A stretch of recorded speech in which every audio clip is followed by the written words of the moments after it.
वे अधिकार होते हैं जो व्यक्ति को हर समय उपलब्ध होता है, या जो है व्यक्ति के प्रत्येक व्यक्ति को सभी व्यक्ति को जन्म के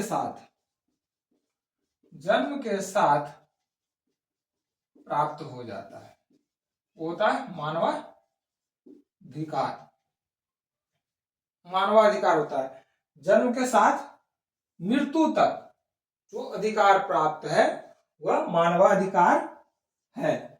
एक व्यक्ति जो है विचारक हंट, वो कहते हैं कि मानवाधिकार विचार की वह स्वतंत्रता है, मानव विचार की स्वतंत्रता की स्वतंत्र अभिव्यक्ति है जो व्यक्ति के सैद्धांतिक मूल्यों का आधारशिला है, और यह जो है मनुष्य के प्रगति के शिखर की ओर ले जाता है। मनुष्य के प्रगति के शिखर की ओर ले जाता है, हंट के द्वारा कहा गया है। वही है मैकफार्लेन जो कहते हैं कि मानवाधिकार जो है सार्वभौमिक है जो हर समय प्रत्येक व्यक्ति के लिए उपलब्ध होता है, उपलब्ध होता है। अब मानवाधिकार है, कोई व्यक्ति जेल में बंद है, कोई व्यक्ति अगर जेल में बंद है तो उसके लिए भी मानवाधिकार निहित है, उसके लिए भी मानवाधिकार दिया गया है, चाहे वह पाकिस्तान के जेल में बंद हो या हिंदुस्तान के जेल में बंद हो, मानवाधिकार जो है उसके लिए भी है। अगर कोई व्यक्ति, जैसे मानवाधिकार के तहत ही कोई व्यक्ति अगर जेल में है तो उसको खाना दिया जाता है, उसको जो है सुविधाएं दी जाती है, वो मानवाधिकार के तहत ही दिया जाता है। उसका जो अधिकार हो, मानव के रूप में जन्म लेने पर जो अधिकार मिलता है या अपने आप मिल जाता है, वह जो है मानव को दिया जाता है, वह अधिकार मानवाधिकार कहलाता है। मानवाधिकार जो है वैसे सभी अधिकारों में, मानवाधिकार सभी अधिकारों में सर्वोच्च माना जाता है, यह जो है सबसे उच्च होता है। जबकि मौलिक अधिकार जो है इन मानवाधिकारों की उत्पत्ति है, मौलिक अधिकार जो है मानवाधिकारों की उत्पत्ति है, और यह मौलिक अधिकार जो है संविधान किसी देश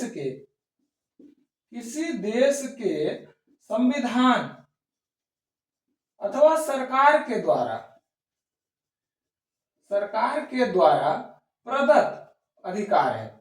मौलिक अधिकार, जैसे मौलिक अधिकार भारत के संविधान में भाग 3 में मौलिक अधिकार का वर्णन है। फंडामेंट, जिसका जो रक्षक किसको माना जाता है, फंडामेंटल राइट्स का रक्षक किसको माना जाता है, हाई कोर्ट और सुप्रीम कोर्ट को माना जाता है। मानवाधिकार का रक्षक जो है माना जाता है। उसी तरह से मानवाधिकार का रक्षक जो है एम्नेस्टी इंटरनेशनल को माना जाता है। मानवाधिकार सबसे पहले जो है डी रूजवेल्ट के द्वारा 1948 में जो है इसका शब्द का प्रयोग किया गया था, कांग्रेस के अमेरिकी कांग्रेस के जो है सभा में 1948 में। सेकेंड वर्ल्ड वॉर के बाद जो है 10 दिसंबर 1948 को जो है मानवाधिकार आयोग का गठन किया गया। मानवाधिकार का विश्व मानवाधिकार, इसीलिए जो है 10 दिसंबर को मानवाधिकार दिवस भी मनाते हैं। 10 दिसंबर को क्या मनाते हैं, मानवाधिकार दिवस। कई बार वनडे में यह वनडे एग्जाम में जो है यह क्वेश्चन आ चुका है, मानवाधिकार दिवस कब मनाया जाता है। सेकेंड वर्ल्ड वॉर के बाद जो है यह 2 रूपों में, इसका जो व्याख्या है 2 रूपों में विभाजित हो गया, या 2 रूपों में इसको व्याख्या कर सकते हैं नॉर्मली। एक वो है सकारात्मक पक्ष, एक है नकारात्मक पक्ष।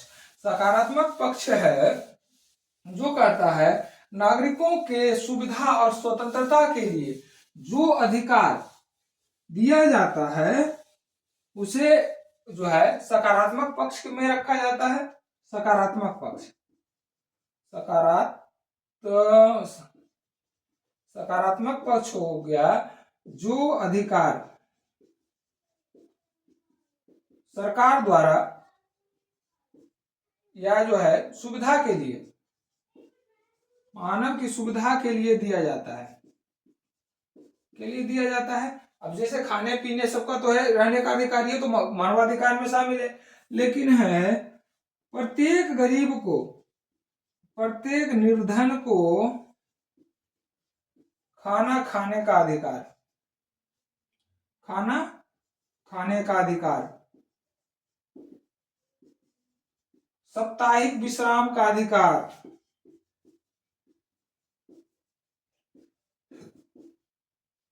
साप्ताहिक विश्राम का अधिकार या अवकाश का अधिकार, या अवकाश का अधिकार। अवकाश का भी जो है अधिकार मानवाधिकार में आता है कि आप जो काम कर रहे हैं उसको जो है आपको रेस्ट चाहिए, आपको विश्राम चाहिए, आपको अवकाश चाहिए, तो ये जो है मानवाधिकार में ही आता है। और इसका जो है रक्षक कौन होता है? मानवाधिकार आयोग होता है। नकारात्मक पक्ष कौन सा होता है? Negative point. जो नकारात्मक पक्ष है, नकारात्मक पक्ष कहा जाता है राज्यों को कुछ करने से रोकता है, राज्यों को कुछ करने से रोका जाता है। जैसे किसी व्यक्ति को मुजरिम या दोषी तब तक नहीं कहा जा सकता, किसी व्यक्ति को दोषी या मुजरिम, जो दोष किया हो, लेकिन तब तक उसे दोषी नहीं माना जाएगा जब तक कि न्यायालय में उसके खिलाफ जो है जुर्म साबित ना हो जाए। न्यायालय में अभियुक्त के खिलाफ जुर्म साबित ना हो जाए तब तक जो है इसे दोषी करार नहीं दिया जाएगा, तब तक जो है उसे दोषी करार नहीं दिया जाएगा। मानवाधिकार में और क्या हो सकता है? मानवाधिकार में जो कौन कौन से अधिकार होते हैं मानवाधिकार में, वैसे जो है इसमें मानवाधिकार आयोग का गठन देख लीजिए। मानवाधिकार आयोग का गठन 10 दिसंबर 1948 में सेकेंड वर्ल्ड वार के बाद किया गया। सेकेंड वर्ल्ड वार के बाद किया गया मानवाधिकार आयोग का गठन। द्वितीय विश्व युद्ध के बाद इसी के तहत जो है जो भी कैदी थे उनको रिहा किया गया, छोड़ा किया गया, उनके साथ अच्छा बर्ताव किया गया। ठीक है, इसमें जो है कुल 30 धाराएं हैं। मानवाधिकार आयोग में जो है कुल 30 धाराएं हैं। धारा जो है 10 के तहत 30 धाराएं हैं, तो जो धारा संख्या 10 है उसके अनुसार जो है किसी व्यक्ति को खुले मुकदमे का अधिकार है। किसी व्यक्ति को खुले मुकदमे का अधिकार है। अगर किसी बंद कमरे में जो है किसी व्यक्ति का मुकदमा नहीं लड़ा जा सकता, या किसी व्यक्ति को आप जो है 2 आदमी 4 आदमी मिलकर जो है फैसला सुना नहीं सकते, खुले मुकदमे का अधिकार दिया गया है। धारा 11 में कहा गया है प्रत्येक व्यक्ति जिस पर दंड का आरोप है, प्रत्येक व्यक्ति, अभी जो बता रहे थे धारा 11 में कहा गया है प्रत्येक व्यक्ति जिस पर दंड का आरोप या जिस पर दोष का आरोप है, दोषारोपण किया गया है, उसे तब तक दोषी नहीं ठहराया जा सकता है जब तक कि न्यायालय द्वारा उसे दोषी करार नहीं दिया गया हो। जब तक कि उसे दोषी करार नहीं दिया गया हो, चाहे कोई कैसा भी, चाहे वो किसी भी तरह का दोषी हो, जब तक कि उसे न्यायालय दोषी ठहरा न दिया है तब तक उसे दोषी नहीं माना जाएगा या दोषी नहीं कहा जाएगा, जब तक कि उस पर जुर्म साबित न हो। धारा 24 के अनुसार, मानवाधिकार के धारा 24 में कहा गया है कि प्रत्येक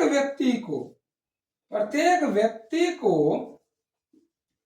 अवकाश तथा विश्राम का अधिकार है। धारा 24 में कहा गया है प्रत्येक व्यक्ति को अवकाश तथा विश्राम का अधिकार है। इसीलिए जो है देखते हैं साप्ताहिक रेस्ट दिया जाता है, साप्ताहिक विश्राम दिया जाता है, काम करने वाले को अवकाश की सुविधा दी जाती है, सबका साप्ताहिक विश्राम दिया जाता है, अवकाश दिया जाता है। सरकारी महकमे में जो है छुट्टियां प्रदान की जाती है सरकारी, जिसको ईएल कहा जाता है, सीएल कहा जाता है, कैजुअल लीव कहा जाता है, ईएल इमरजेंसी लीव या अर्न लीव कहा जाता है, अर्जित अवकाश या आकस्मिक अवकाश कहा जाता है, सीएल कैजुअल लीव। इस तरह से जो है मानवाधिकार आयोग का जो अगर परिभाषा कह सकते हैं दे सकते हैं, और उसके अधिकार के अंतर्गत कौन कौन से अधिकार आते हैं, कितनी धाराएं हैं, किस धारा में जो मोस्ट इंपोर्टेंट है, मोस्ट इंपोर्टेंट ये 2 धाराएं हैं जो एग्जाम में पूछता भी है। अगर आपको शॉर्ट में इसको लिखने के लिए आए तो आप लिख सकते हैं। उसी तरह से एनआरसीएच है, एनएचआरसी नेशनल ह्यूमन राइट, राष्ट्रीय मानवाधिकार आयोग, एनएचआरसी।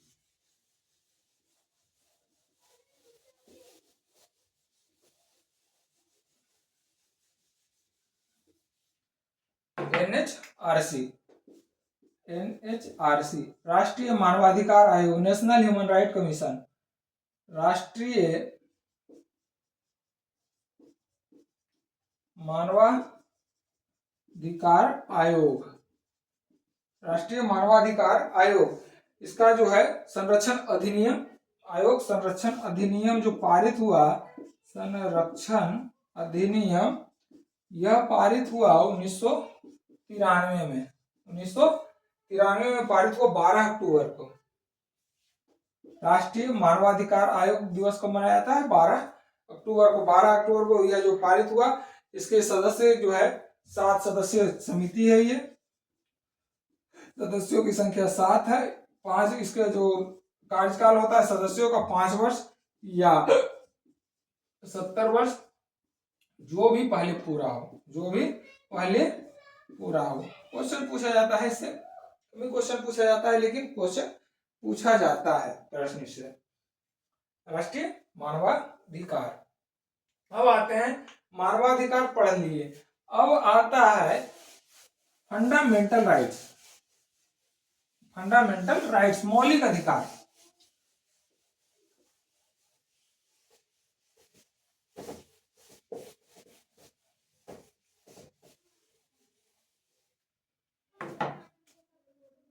मौलिक अधिकार, फंडामेंटल राइट्स,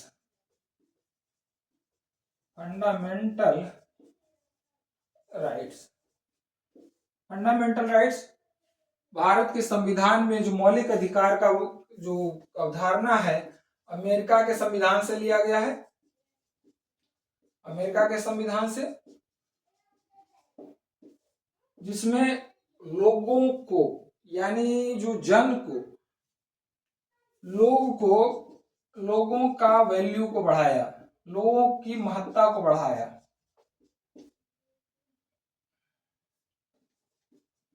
लोगों की महत्ता को बढ़ाया, यानी जो है इसलिए संविधान के द्वारा उसे अधिकार दिया गया। संविधान लिखित नहीं था तो उसे जो है लोगों को अधिकार प्रदान नहीं किया गया था। राजा जो राजतंत्र होता था उसमें राजा ही सर्वे सर्वा होता था, राजा ही न्यायपालिका, कार्यपालिका, विधायिका सभी वही होता था। उसके द्वारा अगर कोई गुनाह भी कर दिया गया तो भी वो माफ होता था, लेकिन और लोगों का कोई अधिकार निहित नहीं था, क्योंकि कुछ मानवाधिकार था। तो मानवाधिकार के साथ साथ जो है कुछ अधिकारों से हनन होता था। लेकिन यह जो है मौलिक अधिकार संविधान के द्वारा सबसे पहले अमेरिका में प्रदान किया गया। उसके बाद जो है भारतीय संविधान जब बना, लिखित संविधान भारत का बना, तो जो मौलिक अधिकार की अवधारणा को अपनाया और जो है भारत में के संविधान में भाग 3 में मौलिक अधिकार को शामिल किया। भाग 3 में मौलिक अधिकार को शामिल किया, जो आर्टिकल 12 से 35 में निहित है। 12 से 35 में निहित है। आर्टिकल इसमें जो है भारत के द्वारा, भारतीय संविधान के द्वारा 6 फंडामेंटल राइट्स दिया गया है। पहला जो है स्वतंत्रता का अधिकार 14 से 18, स्वतंत्रता का अधिकार, स्वतंत्रता का अधिकार। दूसरा, पहले समता का अधिकार, समता का अधिकार 19 से 21, 19-20 स्वतंत्रता का अधिकार, स्वतंत्रता का अधिकार। नंबर 3, उसके बाद है राइट टू एक्सप्लॉयटेशन, इसको 22 कर दो। शोषण के विरुद्ध अधिकार, शोषण के विरुद्ध अधिकार आर्टिकल 23-24। धर्म की स्वतंत्रता का अधिकार, धर्म की स्वतंत्रता का अधिकार 25 से 28 पास हो गया। संस्कृति एवं शिक्षा का अधिकार, संस्कृति, धार्मिक संस्कृति का अधिकार, ये हो गया 28-29, 28 से 30। आर्टिकल 31 में हो गया संपत्ति का अधिकार, संपत्ति का अधिकार। और आर्टिकल 32 में हो गया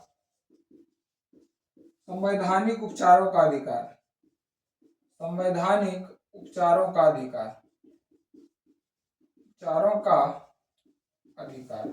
ये हमारा जो है संविधान में मौलिक अधिकार प्रदान किया गया है। संविधान में ये मौलिक अधिकार प्रदान किया है। मौलिक अधिकार वे अधिकार होते हैं जो संविधान के किसी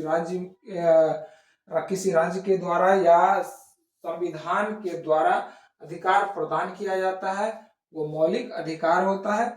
और जो अपने आप प्राप्त हो जाता है, मानव जन्म के साथ ही जो अधिकार प्राप्त हो जाता है, उसे मानवाधिकार कहा जाता है। मानवाधिकार। और ये जो मौलिक अधिकार है मानवाधिकार के अंतर्गत निहित है, यानी मौलिक अधिकार जो है निकल करके कहाँ से आया है, उसकी उत्पत्ति अगर बोला जाए तो उत्पत्ति कहाँ से हुआ है, तो मानवाधिकार से इसकी उत्पत्ति हुआ। अब जैसे है मान लीजिए शोषण के विरुद्ध अधिकार, शोषण के विरुद्ध अधिकार, किसी को जबरदस्ती आप बंधुआ मजदूर बनाते हैं, किसी से जबरदस्ती आप लेबर बनाते हैं, काम कराते हैं, बेगार बनाते हैं, शोषण के विरुद्ध अधिकार है। बेगार बनेगा तो फंडामेंटल राइट्स का हनन होगा।